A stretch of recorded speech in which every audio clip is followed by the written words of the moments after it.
Episode की शुरुआत में हमें बताया गया कि बड़ी स्टैचू की आंखों के लेजर की वजह से वहां पे सब कोई पैनिक में हो जाता है और उनका जो लीडर होता है वो सबसे हिलने से भी मना करता है और जिन्वू को थैंक्स कहता है कि उसकी वजह से सब कोई चौकन्ने हो गए। तभी जिन्वू की नजर टीम लीडर के हाथों पे जाती है जो कि कट चुका होता है और उसे पट्टी बांधता है क्योंकि जूही उस सिचुएशन की वजह से काफी डरी हुई होती है। और तभी लीडर कहता है ये डंजन जिसे सब कोई बहुत वीक समझ के चले थे वो प्रोबेबली ए रैंक या फिर एस रैंक का भी हो सकता है। उसका जिन्वू और लीडर ये फिगर आउट करते हैं कमांडमेंट में जिसे गॉड कहा गया है वो उस बड़ी स्टैचू को ही बोला गया है। फिर इंट्रो के बाद जिन्वू की बहन जिना हमें दिखाई जाती है जो कि स्कूल में अपने दोस्तों से जिन्वू के बारे में बात कर रही होती है। Now back to the dungeon. वहाँ पे एक हंटर होता है जो कि काफी स्पीड होता है, उसे अपने स्पीड में बहुत ही ज्यादा कॉन्फिडेंस रहता है और वो लेजर की स्पीड मैच नहीं कर पाता तो वहीं पे मर जाता है।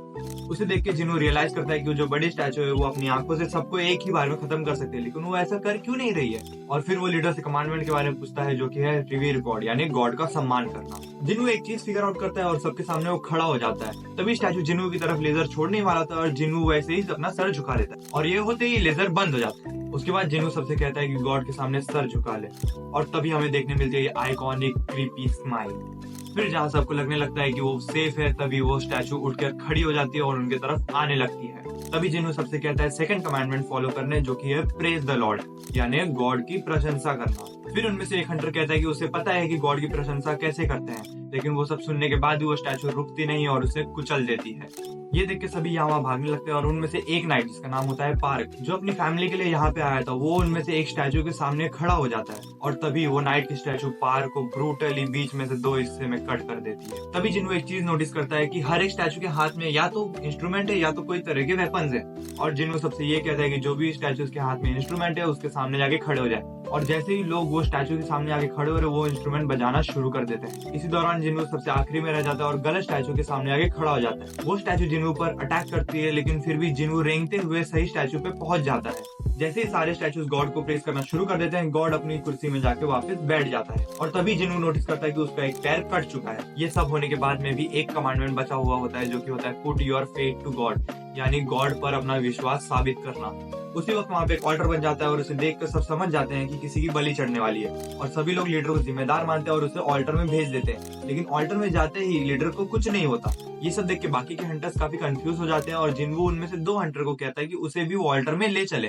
तभी हमें पता चलता है एक डंजन को 7 दिन लगते हैं डंजन ब्रेक के लिए, उसके बाद मॉन्स्टर्स बाहरी दुनिया में आ सकते हैं। इसीलिए रेड का ये भी एक मोटिव है कि 7 दिन होने से पहले अंदर जाके बॉस को खत्म कर दें और वो गेट को बंद कर दें। सभी लोग जैसे अल्टर में आ जाते हैं तभी दो टाइप्स की फायर जलने लगती है, एक रेड और एक ब्लू। रेड हर एक हंटर को रिप्रेजेंट करता है और ब्लू बेसिकली एक टाइमर की तरह बिहेव करता है। और जैसे ये सब शुरू होता है सभी स्टैचूज वो लोग की तरफ बढ़ने लगती है। तभी जिन्वू एक और चीज नोटिस करता है कि जैसे ही वो स्टैचूज की तरफ देख रहा है वैसे स्टैचूज चलना बंद हो जाती है और तभी वो डंजन का दरवाजा खुल जाता है और सब सेल्फिश होकर एक एक करके वहाँ से भाग जाते हैं। यहाँ पे बचते हैं सिर्फ 3 कैरेक्टर, जिन्वू, जूही और उनका लीडर। पहले लीडर खुद को सैक्रिफाइस करने रेडी रहता है लेकिन जिन्वू कहता है कि वो जूही को लेकर यहाँ से निकल जाए।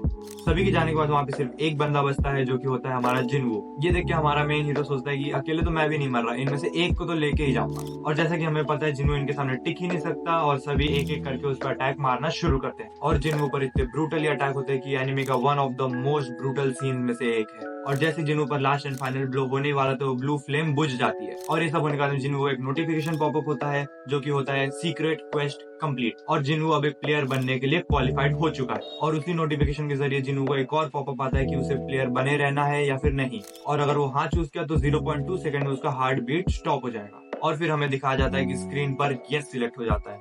और यहाँ पे एपिसोड 2 खत्म। हमारे हिसाब से एपिसोड काफी ज्यादा ओपी था। आपको एपिसोड कैसा लगा नीचे कमेंट सेक्शन में बताएं और आगे ऐसे ही वीडियोस में हमारे साथ बने रहने के लिए हमें सब्सक्राइब कीजिए। Thank you and you are watching exotic explain.